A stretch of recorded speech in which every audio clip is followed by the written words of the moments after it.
The year was 1986. For millions of kids, life was simple. You had your breakfast cereal, your Saturday morning cartoons, and your favorite semi truck hero who stood for truth, justice, and the Autobot way. But then Hollywood decided that simple wasn't enough. They decided to take our childhood heroes, throw them into a feature length heavy metal space opera, and within the first 20 minutes, break every kid's heart in the theater. It was the movie meant to sell toys, but it ended up becoming a Shakespearean tragedy wrapped in chrome and neon.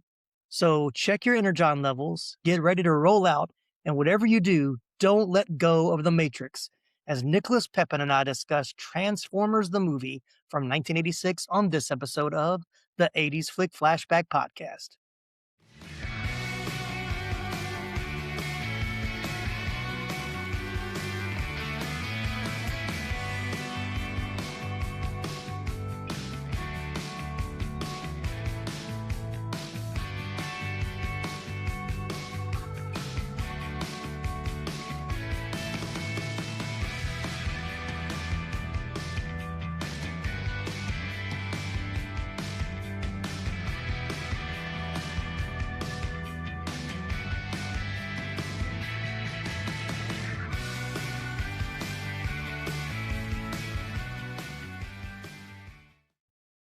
Welcome in, everybody. So glad to have you on the show. I am your host, Tim Williams. To tackle a movie this massive, I needed a co-host who knows his Cybertronian lore and isn't afraid to face the wrath of Unicron. Returning to the show is a man who always brings the touch and the power to our discussions. He's the host of Pop Culture Roulette and a true titan of 80s nostalgia. Please welcome back to the pod, Nicholas Pepin. How you doing, Nicholas?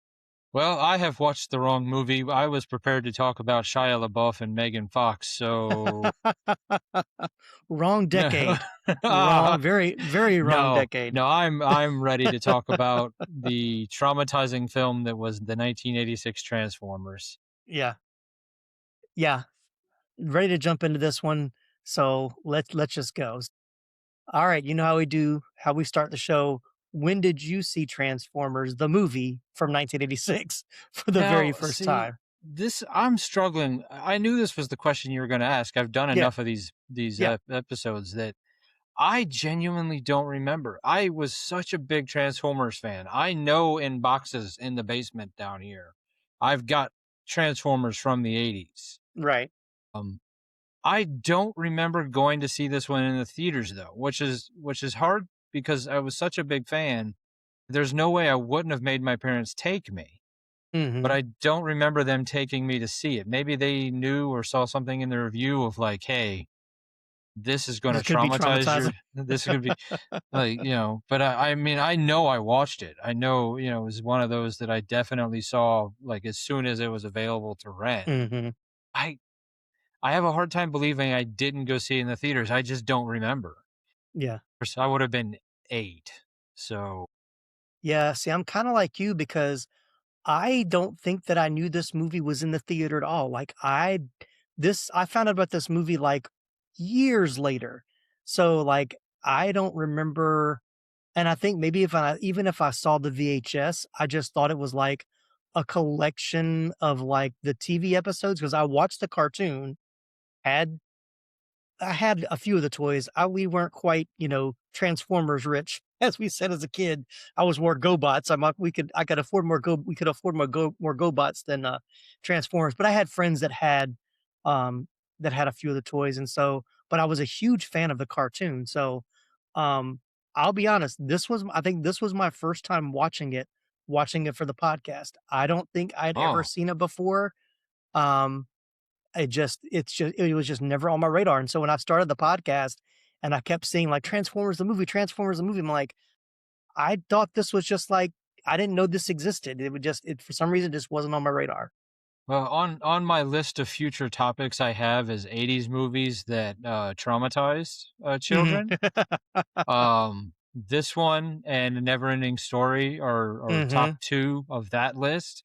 There are other ones, but the 80s specialized in like not just making great movies, but like traumatizing children at a young age. Yeah. I think 80s movies told us as kids like life is not fun, it's gonna suck.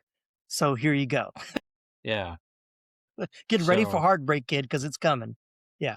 I mean, yeah, I would say in my list, it was like, we've talked about how Poltergeist traumatized me in other ways, but E.T., man, E.T. like oh broke yeah, me as a kid.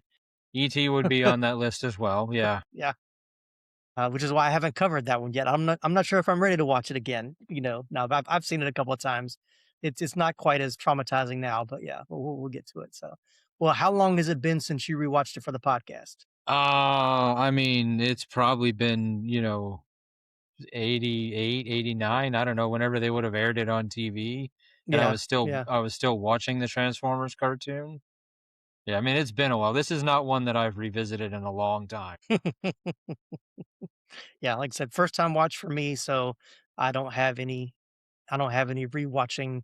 Uh, this was, first time watch, which I have a few of those on the podcast, so it fits. But I knew that going in. I was like, I think this might be my first time seeing it. So, all right, well, let's jump into our newest uh, side venture, our newest category on the podcast, Risky Quizness, which is my title that I've given for our little trivia game about the pre-production of casting and pre-production of Transformers the movie, which being an animated movie is a little bit more interesting to follow. But I got 5 true or false questions. Nicholas, you're on your own. You have no team to pull from, but I think you can do it. All right, let's find out.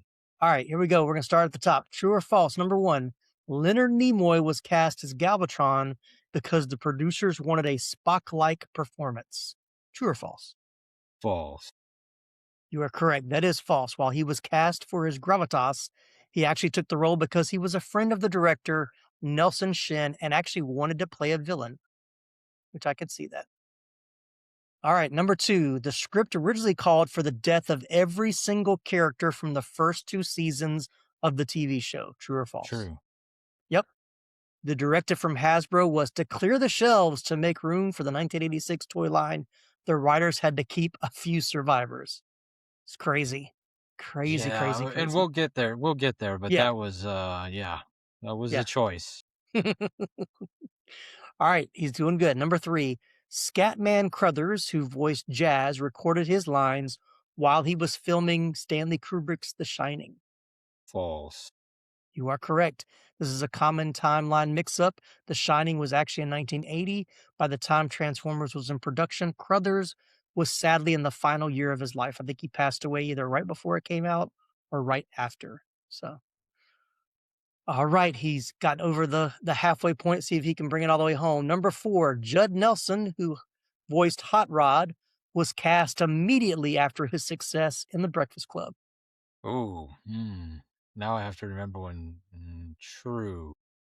That is true. The producers wanted Brat Pack star power to appeal to the older kids and teens who were actually aging out of the toy line. All right, here we go. See if we can get a clean sweep. Number five, the character RC was almost cut because producers feared a female Transformer wouldn't sell any toys. True or false? That would be true. Yeah.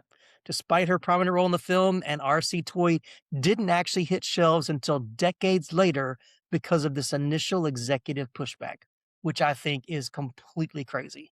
Yeah, it's so ridiculously stupid to think that's how people thought back in the day, but Mhm. whatever. It is what it is. Yep. All right, Nicholas, you are cleared the board 100%. Got it right. So good job. Let us know how you did if you played along with us and leave us a comment or send us a message on social media. So cool. That was a good one. So yeah, the pre-production is pretty much what we kind of covered. Um, it basically came, they wanted to sell toys. They knew that there was a popular, the cartoon was popular, but they really wanted to like create all new characters. They wanted the movie to be all new Transformers and they wanted to kill off everybody from before that. Like, who thinks making a cartoon where you kill off all all of the characters is a good idea?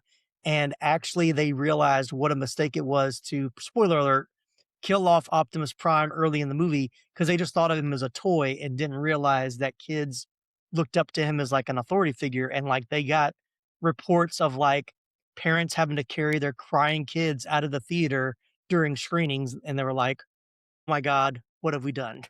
Yeah, and see, that's where I'm thinking that maybe those reports must have made the news or made the newspaper, and my parents Hmm. were like, "Yeah, we're not going to take him to see this one in the theater. We're going to Yeah, wait." yeah, it So, could be. and I don't know if you have in your notes or not, but it affected them so much that when they did the GI Joe movie a little bit later, they actually re-scripted part of it so that they didn't kill a bunch of GI Joe characters as well. Yeah, I didn't have that on my notes, so I'm glad you brought that up. But yeah, but we'll get into box office a little later. But it didn't do well in the theaters, which is probably why I don't really remember it that much. It kind of got swallowed up by too many other like family friendly movies at the time, and it just I think I want to say at that point they were starting to lose some of the you know a lot of their number one fans were kind of aging out, becoming teenagers, and they may not have wanted to go see the movie. But looking back, like watching it, I was like, man, this would have been so cool to see in the theater. Like it's a fun movie to watch. I mean, Yeah. it's like the cartoon, but on steroids. Like it's like I was expecting a little bit more like even keel and a few action sections, but it's like nonstop from top to bottom. Like there's very little like pause in the action, and even the soundtrack like keeps it moving pretty well. Yeah. I know I've told this story before. I don't think it was on your podcast, but Okay. I was a huge fan of Voltron as well. Mm-hmm. Mm-hmm. And when Cartoon Network was like, we got the rights to Voltron, we're gonna re-air it. Like, I like went out of my way to like either set my DVR or like set my VCR. I don't remember the time frame. And I Mm-hmm. watched the first episode and I was like, I can't. I have to leave the memory of Voltron where it was because this cartoon is so bad.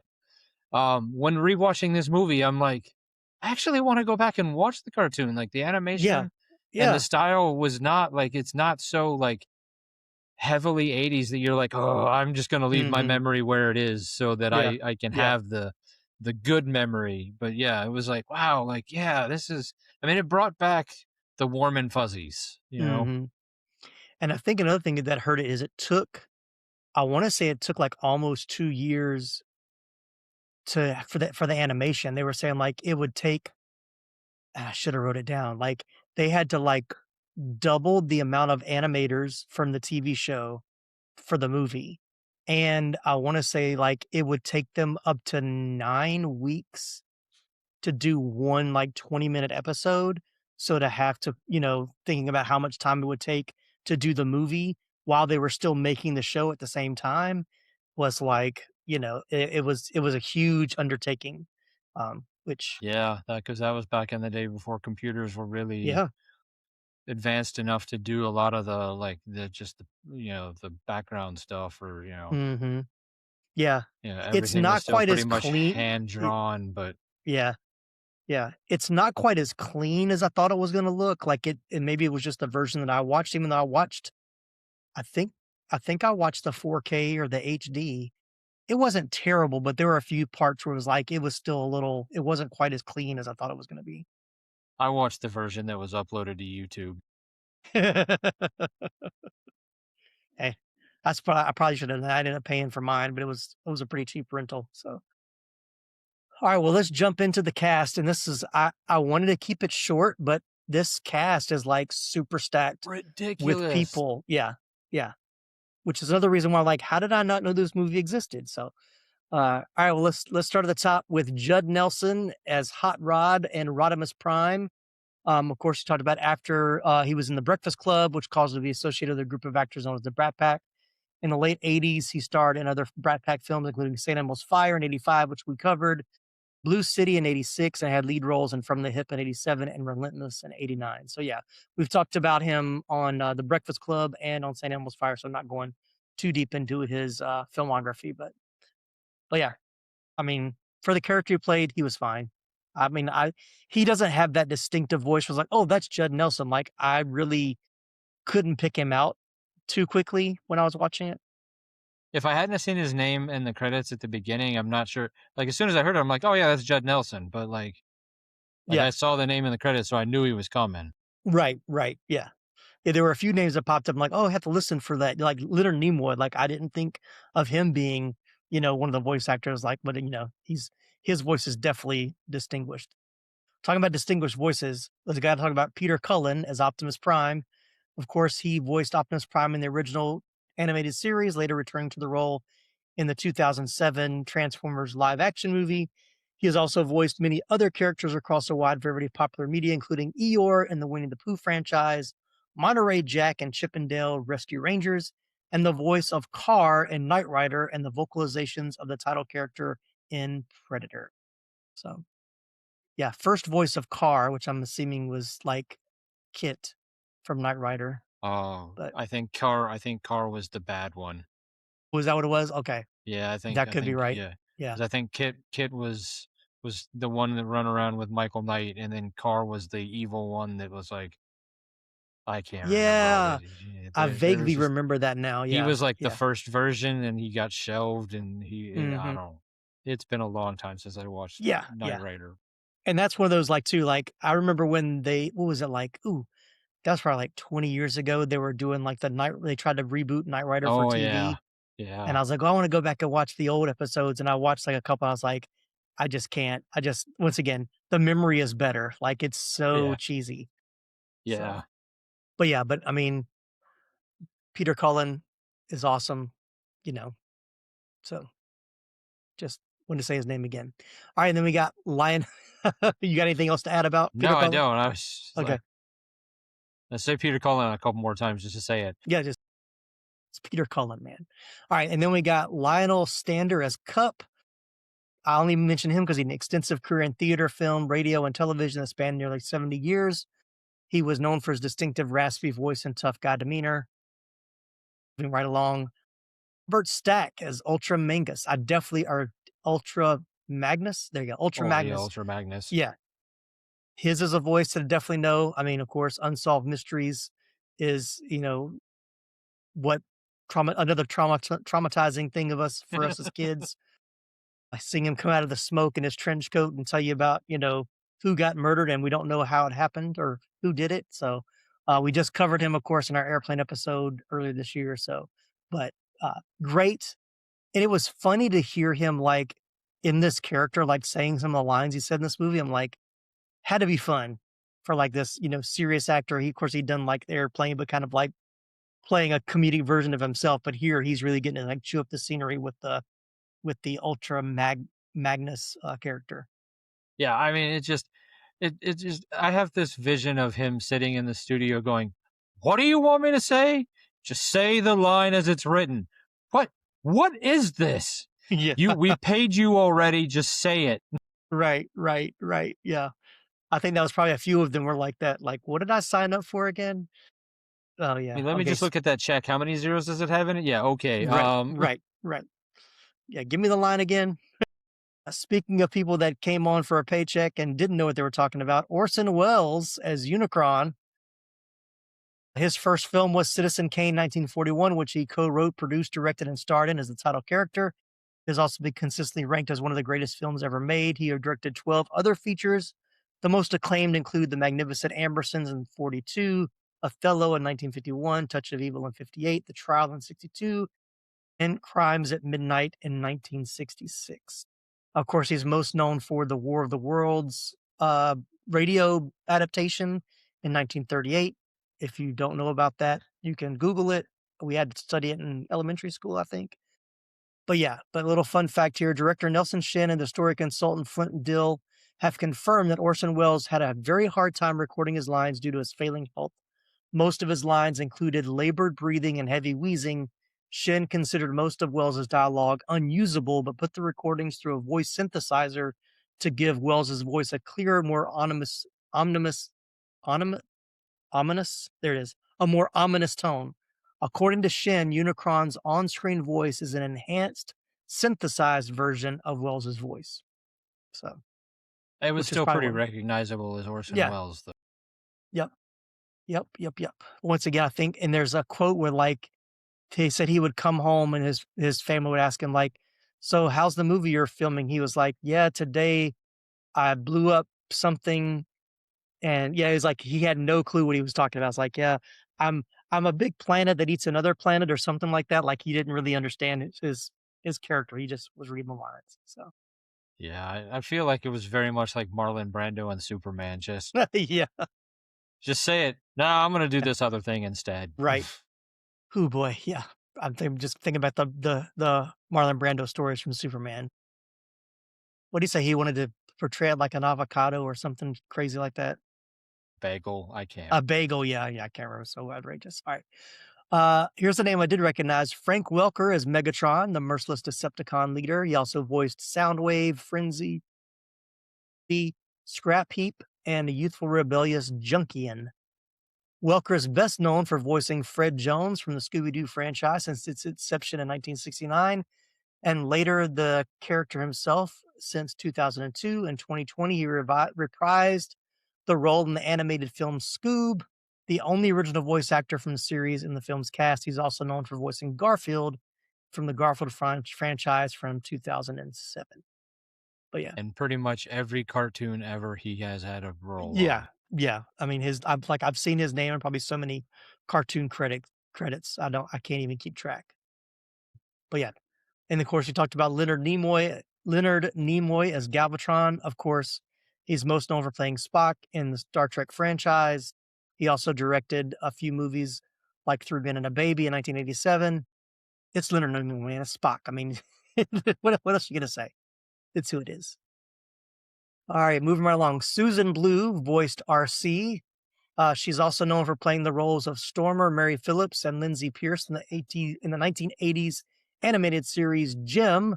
She also served as a casting and voice director for Handy Manny, for which she also guest starred as Marion. There you go.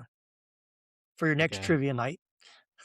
who voiced who voiced Marion on Handy Manny? Susan Blue. There you go. And then we've got Neil Ross as Springer. He also voiced Bone Crusher, Bulldozer. I mean, so Bone Crusher was the Bulldozer, Hook, Slag, and the Dinobot Triceratops. He's noted for his transatlantic accent. He also provided voices in many American cartoons, most notably G.I. Joe, Spider-Man the Animated Series, My Life as a Teenage Robot, Voltron, and Transformers. He's also been a radio announcer or voice roles for many movies, including Back to the Future Part 2, Babe, and Quiz Show. And my favorite reason and why I put him on here, he is the voice of the Whammy in the classic game show Press Your Luck. I've never thought about who the voice of the Whammy was, but now I know. Yep. So, and congratulations, you're on both episodes that we've talked about the Whammy from Press Your Luck, because going all the way back to Better Off Dead, Savage Steve Holland was one of the Yeah. animators of the original Whammy. So That man, it's just we can't get away. Maybe we we should just can't get go on away. pressure. Maybe we should just go on I pressure really luck. want to. I want to go on Pressure Luck. I keep saying I'm going to audition, and I keep chickening out. I'm going to have to do it. So, uh, but yeah, I love Pressure Luck as a kid, and like I have to watch it when it's on now. So, all right, I'm going to skip a few of these that are just. There's so many people that were like standard animated voice actors. I'm going to kind of skip over those and go for ones that we knew from other things. The one that I definitely picked up on absolutely out of the gate, I did not know his name, but it's John Moshida Jr. as Blur, the fast Yes. talking, high strung Autobot soldier, but he's also known as Motormouth or the fast talking guy. He was an actor, singer, and spokesman. He's best known for his rapid speech delivery. He appeared in over 100 commercials as the Micro Machines guy and in a 1981 ad for FedEx. So that's what I Yep. knew him from the Micro Machines Yep. commercials for sure. Absolutely. And then somebody else I knew, Eric Idle as Rutgar. Of course, he's known for the Monty Python sketch series Flying Circus, the films Holy Grail, Life of Brian, The Meaning of Life. Yeah, he's been in other movies, including National Lampoon's European Vacation we've covered, Adventures of Baron Munchausen, Nuns on the Run, Splitting Heirs, Casper, Ella Enchanted, and Shrek the Third. But yeah, Eric Idle, I knew his voice, another one I knew right off the bat. Immediately. Yeah. And then I think the last one I'm gonna mention. Oh no, I got one more after this one. But the late great Casey Kasem was the voice of Cliff Jumper. course, we know him as American disc jockey and radio presenter who created and hosted several radio countdown programs, most notably American Top 40, as well as the weekly syndicated TV series.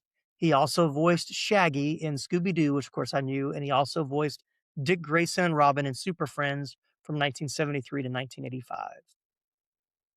Yep. He'll always be the voice of Shaggy to me. Like that when I found out that he was the voice of Shaggy on Scooby-Doo, like I couldn't listen to his radio show the same way after that anymore. So, and then the last one we mentioned already, Scatman Crothers as Jazz. He was known for playing Louis the Garbage Man on the TV show Chico and the Man. He was also in The Shining in 1980. He was a title character in Hong Kong Phooey and Scat Cat in the Disney animated film The Aristocats, sorry. So yeah, but yeah, I recognized his voice. He's another one with a very recognizable voice for sure. So anybody that I missed or skipped over that you had in your notes? No. Other than Orson Welles and Eric Idle, there was not really there's just so many names that you've already mentioned that you're just like, in 1986, they weren't really like, other than maybe Disney, and Disney wasn't even doing the big, big name stars then. That was, because I remember it was just a conversation that I was having recently where like people complain about like, oh, all these animation things, they only hire big name actors anymore. Voice actors don't get the work anymore.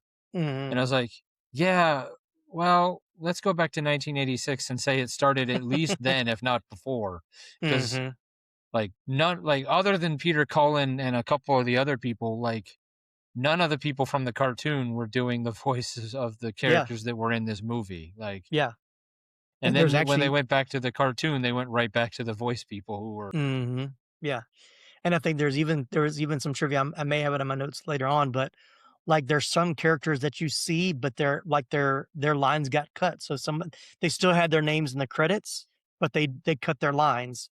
But there's so many characters in this movie, and it's moving in so many different, places. Like it was kind of tough to keep up with at some points. So, yeah, I could see how it being tough to kind of keep everybody together for that.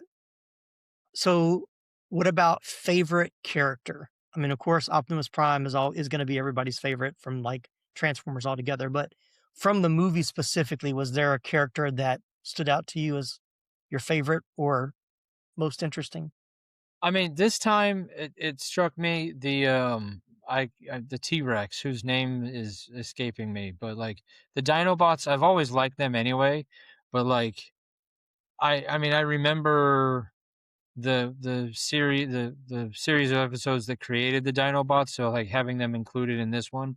But like I found them to be humorous and amusing to me this time around. Yeah. So like like when they were trying to they're like, get on the plane, and they're like, no, like get on the ship, like come on. Yeah. Like just that scene was really funny to me. Obviously the Weird Al song. Yes. And it was crazy because I was like, are they for real playing Weird Al in this movie? Like I had no idea. And then when I got to the chorus, I was like, that is Weird Al. Wait a minute. Like that was not expecting that at all. There is a small part of me when I was watching this movie that was like, wait a minute. My obsession with Weird Al, I think, started around the same time this movie came out. So there might be a small link between Transformers the movie and Weird Al in general, because I mean, I definitely had the Dare to Be Stupid album so I don't know if he did the song for the movie and then he just threw it on that album, or if they were like, we really like Weird Al, let's just figure out how to put this song in a movie, because it made no sense for the scene. No, it didn't at all. None whatsoever. Yeah. But I mean, it was fun, and I mean that whole the whole Wreck-Gar motorcycle people were weird, so it just. But yeah, but there's definitely a small chance that these two things were related to each other. Yeah. Either Weird Al was introduced to me from Transformers, or Transformers and I were like, yes, we got Weird Al. Yeah. So yeah, So for me, like my favorite character was actually Eric Idle's character. I just love that he was like, he learned English from like TV, so all of his dialogue was like mixed with like commercials, kind of stuff. So that was funny to me. So I liked his character. I would have liked more of his character in the movie, but yeah. But like I said, it was so many different characters. It was kind of hard to keep up at some points. All right, well, let's talk about iconic scenes, favorite scenes. So if somebody said to you, I think we're gonna say the same thing. Uh Transformers the movie, what's the first scene that you think of? I mean, come on. The It's the death of thing that Optimus Prime. it's the thing that has become the meme. It is the death Yeah, of Optimus Prime. It's yes. the thing that anybody wants to talk about when it comes to this movie of like, Mhm. why did you think in your wisdom Mhm. killing the main character of the show, the center of your show, was a smart idea? I know that they're like, we got to sell more toys, but like, just introduce more toys. Right. And he You had to have know, been like the top selling toy they had at that time, or at least I in the top 5. Yeah. Now, see, I had a lot of Transformers, but there were tiers of Transformers. There were. There were the Yeah. little ones. I Mhm. had a lot of them. I Exactly. didn't Exactly. have the top tier ones Nope. like Optimus, Mhm. any of the big ones, like the Yeah. bigger ones are like the train, like the Astro Train set. Oh, yeah. My Yeah. friend had that stuff. Mhm. Omicron, like the big, like the play sets that the other Transformers could like interact with. Right. I had the little ones that came in the blister packs. Right, Like I right. had a couple of the mid-level ones, but Mhm. mainly I just had the small ones Yeah, yeah. I and a had lot a of friend. GoBots. But Yeah, yeah, I had a lot of GoBots. I had a friend that had Optimus Prime, and that was the one that everybody wanted to play with. Like, everybody wanted to go to his house and play with Optimus Prime, and he got played with so much, he was, like, really loose, like, you'd pick him up and, like, his legs would, like, dangle, like, it wasn't, like, stiff anymore.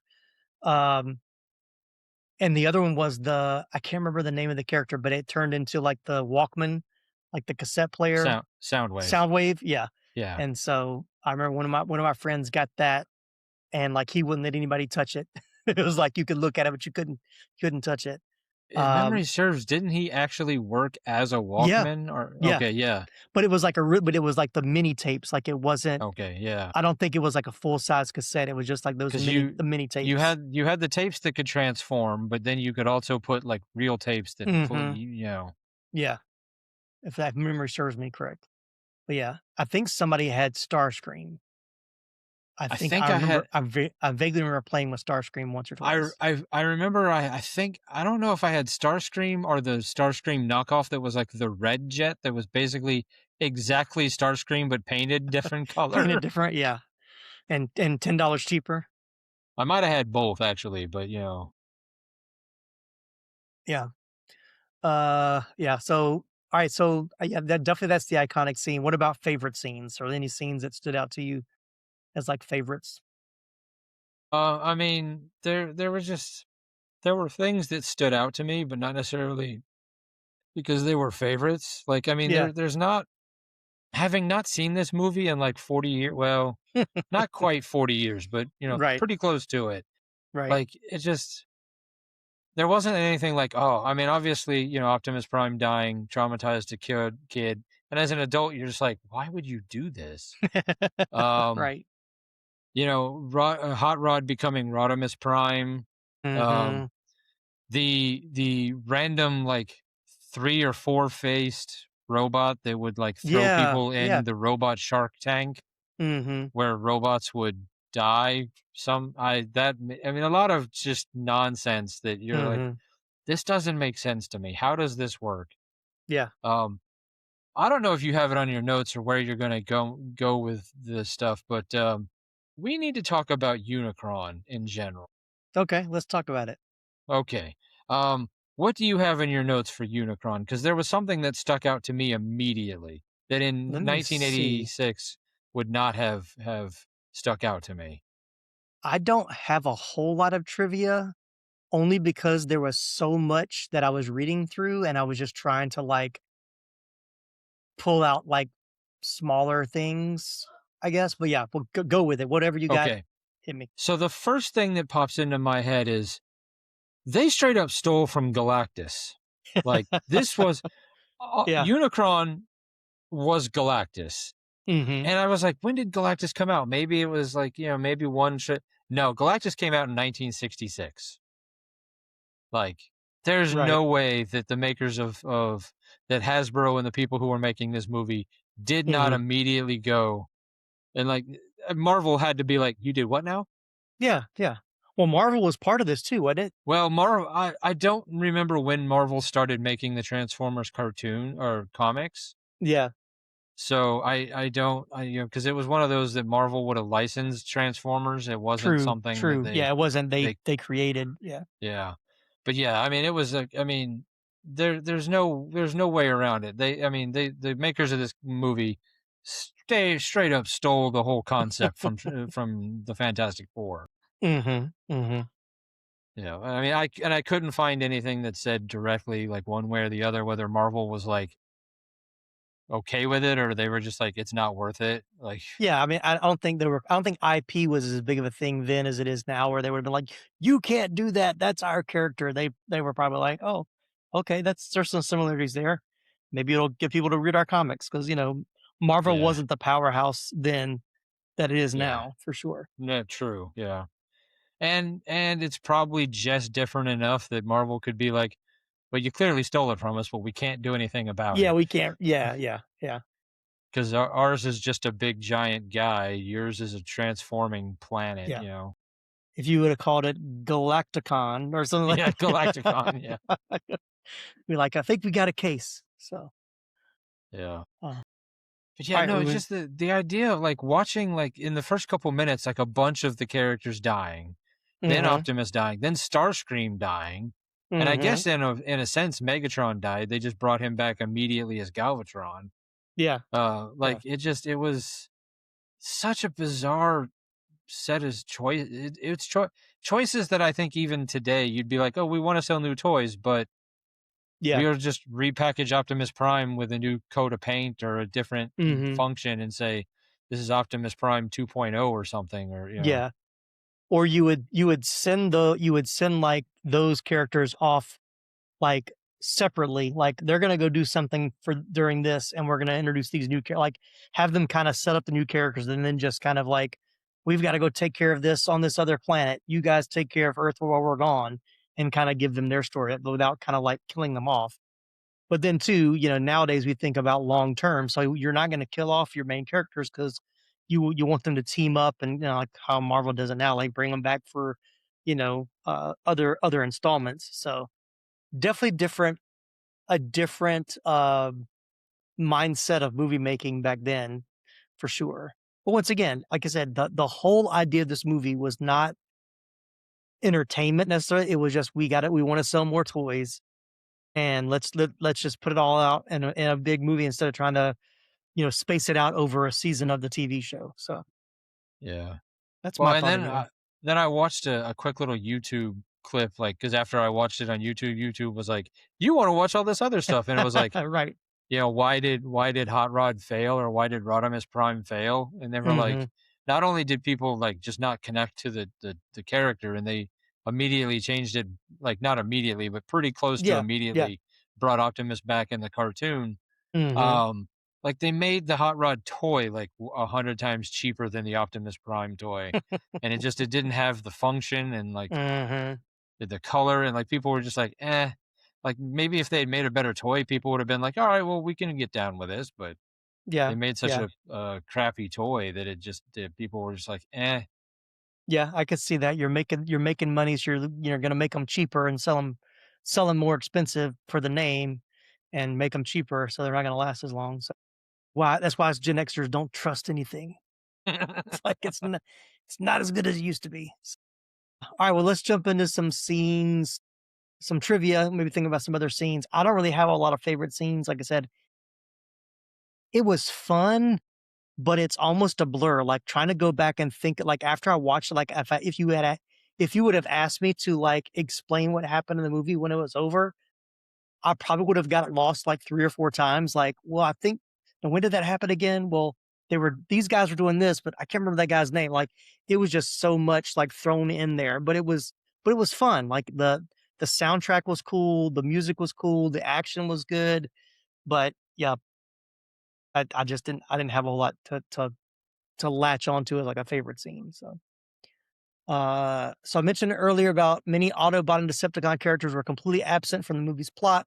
Sideswipe, Blue Streak, and Inferno are never mentioned or seen in the movie. IDW Publishing published its own adaptation of the film in 2006. This includes extra scenes such as a battle between the missing Combiners and Omega Supreme at the Arc and Shockwave and Reflector being destroyed by Unicron. So I did read there's like a couple of different versions that are out. Like they were able to pull like like older, different prints and different footage, which I think was another issue with the movie. Like it was kind of put together, kind of not very well when they sent it out. So uh the big thing was they actually um I say film, but it's animated. But the original print was TV size, so it was standard size. But the trailers said see the see the Transformers in widescreen. So they initially had to go back and actually just chopped off the top and the bottom of what they had created to make it widescreen. But I think they said now like they've restored it back to the original like standard. But I was like, that's crazy. So but yes, Yeah. Marvel Comics did publish a 3-issue comic book adaptation written by the Karate Kid himself, Ralph Macchio, and drawn by Don Perlin. In the comic, Autobot City is referred to as Fortress Maximus. The character and toy of Fortress Maximus would not be introduced until nearly a year after the movie's release. Yep, like I said, I don't have much trivia here. It's my last little thing here. We talked about the music on the soundtrack. The band who sings the songs in the soundtrack called Nothing's Gonna Stand in Our Way and Hunger is listed on the soundtrack credits as Spectre General, but the band's actual name is Kickaxe, AXE. When the soundtrack was being assembled, they thought the name Kickaxe sounded too threatening, so they listed him as Spectrum General instead. The band was not notified about the change.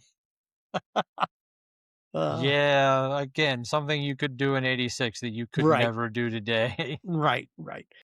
And then, of course, the greatest song from the movie, "The Touch," performed by Stan Bush, was actually inspired by a line in the movie Iron Eagle, and was originally written for the movie Cobra with Sylvester Stallone, but made it here instead. So, "The Touch." All right. Anything else? Anything you had in your notes you wanted to I talk just about? was looking through my notes. There was one thing that stuck out and and it could be something that came from the cartoon, but it's been so long since I watched a full episode of the cartoon that it didn't, I don't remember it, but Megatron, the leader of the Decepticons, is a Mm-hmm. gun. When Yep. he transforms, like he's big. He's bigger than most of the Decepticons. When he transforms, Mm-hmm. Starscream uses him as a handheld gun. Yeah, I do. Yeah, I remember that. Yeah. Which, first off, why is the leader of the Decepticons becoming a handheld weapon for the jerk number 2 guy? Right. Right. Yeah. Which that's pretty weird. But like like Optimus is big and he stays as a big truck. Jazz is, big and he stays as a Porsche. Bumblebee, is a Volkswagen Bug. Like the Mm-hmm. proportions all tend to stay the same. Megatron, it's just almost like, what is happening? Right. Right. Yeah. Depth perception is really bad in this. Yeah. And I had similar thoughts like when it's a scene of them all like they're flying a bigger ship than them. And I'm just like your brain, like as big as Optimus is already, like there's something even bigger that he can like sit down in a pilot seat. And it's not like it's a small cockpit, like there's like 10 feet above him in that, Yeah. in that scene. So I was like, and then like they're walking around and like there's no sound to give Michael Bay a little bit of credit for the transform. Like when the Transformers walk in the new movies, like it shakes the ground, it leaves imprints. Like in the cartoon, it's like metal hitting metal makes no noise at all. Like you can sneak up on anybody. It's very, very good rubber shoes. Sure. Sure. Yeah. And I will say I didn't like how they transformed. Like there's not a lot of, and once again, maybe because I've seen the movies much more, it's more detailed, but it's like it almost like it gets crumbled on the sides and then it just folds into whatever the car they're turning into. Like there's no like real transforming. Like that was a cool thing with the toy was like it was almost like a puzzle, like trying to put the pieces in the Yes. right place to fold it down. So Yeah, the because cartoon didn't really do that very I well. definitely had one or two Transformers that once they transformed, I don't remember them Going ever back. going back. Yeah. Cause like I don't Yeah. remember how Right. do I if Right. I'm gonna break this thing if I move it back. Right. Why won't this piece fit? You know? Yeah. I don't think it came with any instructions either. You got it and you figured it out. So, Yeah, pretty oh much. man, But yeah, well, I mean, I think again that has to do with animation from the early 80s compared to for sure. animation. Because if they were to Yeah. make, well, and I haven't watched it yet because I don't know. But that Transformers 1 movie or Transformers Spark, whatever that animated Haven't watched movie, it either. the animated movie that came out a Yeah. couple years ago, Yeah. um, I bet you their transforming is way better, but it Oh, was, for sure. Yeah. not necessarily completely CGI'd, but, Hmm. a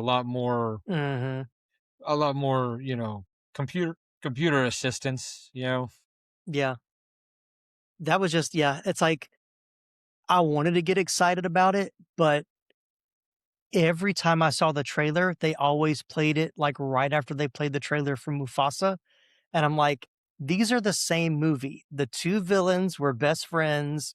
This is before they were enemies. I'm like, y'all could have, spaced this out a little bit more than putting them out at the same time. So yeah, uh, I didn't see either one. I haven't seen Yeah, I haven't Mufasa seen and I either. haven't seen My Transformers my wife one said either. Mufasa was awful, Yeah. and she loves the Lion King and all of the Lion King stuff, but Hmm. she came home and was like, "That might be one of the worst movies I've ever seen." I didn't like the live action remake of The Lion King. That was the most. I was so disappointed. Like I took Hannah, my daughter, to see it when she was little. She was excited, and we were both like, "What are we watching? Why are we watching this? Like, why even make this?" It was terrible. Our hot takes that aren't so hot because most people agreed with us. Yeah, probably. All right, let's hop into box office. When Transformers the movie hit 990 US screens on August 8th, 1986, it struggled to find its footing. The film debuted in a disappointing 14th place, earning just $1.7 million on its opening weekend, falling behind movies like About Last Night, which had already been out for over a month. By the end of its run, the film grossed a total of $5.8 million, making it only the 99th highest grossing film of the year, just made in the top 100. The lackluster performance was part of a larger financial headache for Hasbro. The toy giant lost $10 million in 86 due to a failing partnership with De Laurentiis Entertainment Group, DEG, which distributed both Transformers and the equally unsuccessful My Little Pony, the movie, that I also did not see in the theater. While the film industry was generally booming, small distributors like DEG were drowning under the weight of producing too many cheap films too quickly, just like Canon Films, which we've talked about extensively. Beyond corporate struggles, the Autobots were simply crowded out by one of the most legendary summer lineups in cinema history. To survive at the box office, Transformers had to compete for attention against massive hits and cult favorites like Aliens, Ferris Bueller's Day Off, The Karate Kid Part 2, Labyrinth, and Stand By Me. Ultimately, the film was lost in the shuffle, failing to capture the mainstream audience despite the massive popularity of the toy line. Didn't do so well. No, but I mean that's like we talked about that with UHF. Like Mm-hmm. UHF came out in a super crowded market, so Yeah. it wasn't going to capture the market that it did. It found its hold later Mm-hmm. and found its place. I think Transformers for the animated movies that came out in that era, like the My Little Pony, GI Joe, Care Bear, Mhm, like all of mhm. the cartoons that made big movies. I think most people regard this one a little higher. I could be wrong, but I feel like it because I was looking at the IMDb Rotten Tomato scores and they Yeah, were kind of high compared to like most of the stuff that you're just like, yeah, let's pretend it doesn't exist. Right, right. Yeah, I'm pretty sure, like I said, I know that I saw the VHS cover for this. I know it had to have done fairly well on VHS. I didn't put that in the notes, but I'm sure that's kind of how it s- somewhat stayed relevant, or made at least some of its money back. But it's not one, like I said, I don't remember it being like on TV that much. I don't remember it being on cable at all.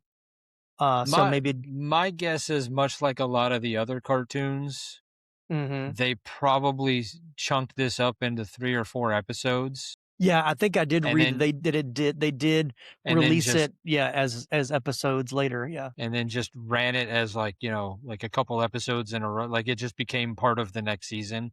Mhm, Like, mhm.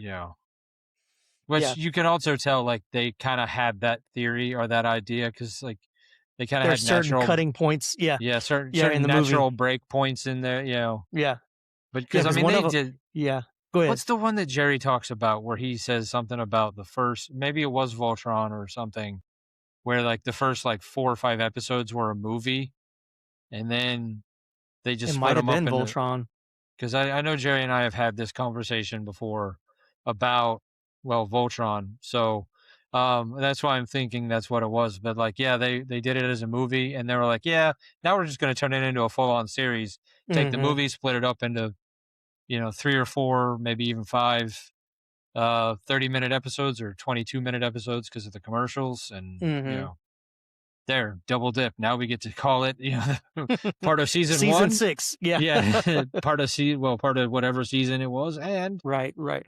the movie. So they they might have claimed a $10 million loss that year, but they've made their money back Oh, since. for sure, yeah, yeah. Not a total loss at all. I mean, it's still very much a bankable franchise, and I don't know if we get into, like, the last Transformers live action movie wasn't great, but to know that they're gonna try to, like, m the end credits kinda shows that they're gonna try to cross over with the G.I. Joe live action. I was like, "That could be kinda fun. If they do it right, it could be fun." I We'll don't see even what know if I happens. saw the last live action one. I'll have to look at the list and see which one it was. Yeah. It just came out, like, 2 years ago, I think? Then I don't think I saw it. Yeah. I went and saw the last night in theaters, and I was just like, I Yeah, could that one wasn't that I great. I could be done with this franchise. Yeah, yeah.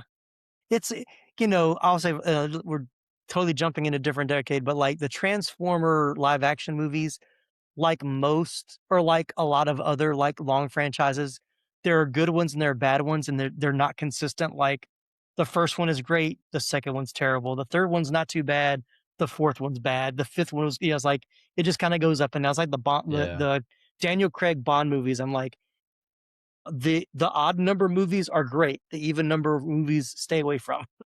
yeah. It's Well, like I mean, every other movie was great. I will say this: I went to the first Transformers movie with Shia LaBeouf with Mhm. a great amount of trepidation because, like, first off, there's not been a great track record with making live action and Right. rebooting a franchise that I loved as a kid to begin with. Yep. And then you're putting the kid from Even Stevens as it, and like Michael Bay. Michael Bay loves to make a fun. Michael Bay makes fun movies with lots of explosions and Mhm, mhm. big booms, but he doesn't exactly have a great like story track record. That movie Right. was way better than it should have been. Yeah. Yep. Yeah, I mean, I'll rewatch, like, the first one is the only one that I own. Like, I don't own any of the other ones, like, but I'll rewatch the first Transformers again and again. It's I very enjoyable. My Blu-ray copy has it's a very poor transformer, but it's an Optimus Oh, yeah, Prime. yeah, Like yeah. you can like transform the box, like you can like fold out arms and legs and then transform it back into the box. So yeah, I Yeah, I mean, remember seeing those. I'm a nerd. F In good company, in good company. Alright, well, let's talk about the rewatchability nostalgia meter. It's our way of measuring how enjoyable a movie is for repeat viewings, along with the waves and nostalgia it brings. Here's how it works if you're unfamiliar. It's a 1 to 10 scale. Any number between 1 and 10 will do, but here are a few parameters to help you decide. At the bottom of the meter is a number 1, means I saw it once and that was enough. Right in the middle at a number 5 is a good rewatch every couple of years. And at the top at a number 10 means it's highly rewatchable and full of nostalgia. So, Nicholas, where does Transformers the movie rank for you on the rewatchability nostalgia meter? All right. Well, I understand what we're doing here, and I know where You I should. You've should. done this a few times. I know where I should put it because I haven't seen it in like 35 years. Mm-hmm. But I'm gonna give it. But it just. I'm gonna give it a good 6.5. Yeah, It's that's fun. exactly where I have it. Yep. It's fun. I Go would ahead. rewatch it again. I'll probably rewatch it again way before another 30 years. Um, but yeah, I mean, if somebody wanted to rewatch it again like next weekend, I'd probably be like, sure, why not? Let's do it. Yeah. Oh, yeah. Yeah. Yep. I'm right there. Once again, kind of the same reason. Like, I don't really have the nostalgia for the movie, but I have nostalgia for the toys and the cartoon. So that Yes. I can marry those two things together pretty well, because it is an extension of the cartoon for the most part. But isn't something I've watched many times, but because it's a lot of fun, I was gonna land right at a 6. I'm like, it's not a 5, it's not that, and it's not that close to the middle, but it's not gonna be higher because it's not one I'm gonna watch on a regular basis. So I think 6 is right on the money for where it deserves to be on the rewatchability nostalgia meter for me anyway. Yeah. That's right. Yes, I echo everything you just said, and that's what. Yeah, I mean, it actually makes me. I want to know. I think I have the GI Joe cartoons on DVD. It makes me Oh, kind of okay. want to hunt down the Transformer, like the original, like Cartoons. Yeah. G1 cartoons, and watch Mhm. those. Yeah, hey, go to find Tubi, Pluto Yeah, TV, it's one of the probably on. streamers. There's the It's probably on Roku Tubi. TV. Yeah, Yeah, you may not be every season. You might only get like season 2 and 3, or like 2 and 6, or something like that. Something crazy, but you never know. Or it might just be on YouTube somewhere. So probably. yeah. All right. Well, let us know where you think Transformers the movie should rank on the rewatchability nostalgia meter. Send us an email. Let us know on social media. You can drop us a comment right here on YouTube if that's where you're watching us from. So. Nicholas, thanks a lot for joining the podcast. Always a pleasure to have you on the show, my friend. And what you got coming up on Pop Culture Roulette? We've been doing a lot of brackets because it's March. It's March Madness. Yeah, why not? So we've been doing some pretty crazy brackets. We got at least one more. It was yeah, we're probably gonna do a couple more brackets just because that's been what's been entertaining us recently. But what did we do? We did one hit wonders. We Mm-hmm. did Yep. um we did a game that wasn't a bracket. We actually just did a game where we talked about weird, wacky comic crossovers, like Yeah. Yeah. Yep. Godzilla versus Charles Barkley, or Archie meets Yeah. Predator. Was that like when comics get weird, and that what Yeah, was when that what the name comics of that get was? weird. Like, Yeah. yeah.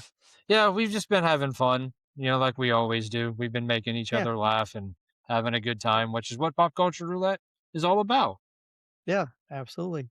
So definitely check it out. Also, Nicholas and I are part of Laramie's March Madness with villain live action, who's the Adapt. best live action adapted villain. So I know that should be dropping here not too far in the future. So so go check that out on Moving Panels as well. So all right, well, if you enjoyed this episode, please leave us a 5-star review on Apple Podcasts. Be sure to follow or subscribe so you never miss an episode. We would love for you to support the show by becoming a partner at buymeacoffee.com. Jump online and visit the website 80sflickflashback.com and our T Public store for some awesome 80s Flick Flashback merch and original designs. Thanks again for tuning in. Thank you, Nicholas, for being here. I'm Tim Williams for the 80s Flick Flashback podcast. I've got better things to do tonight than die.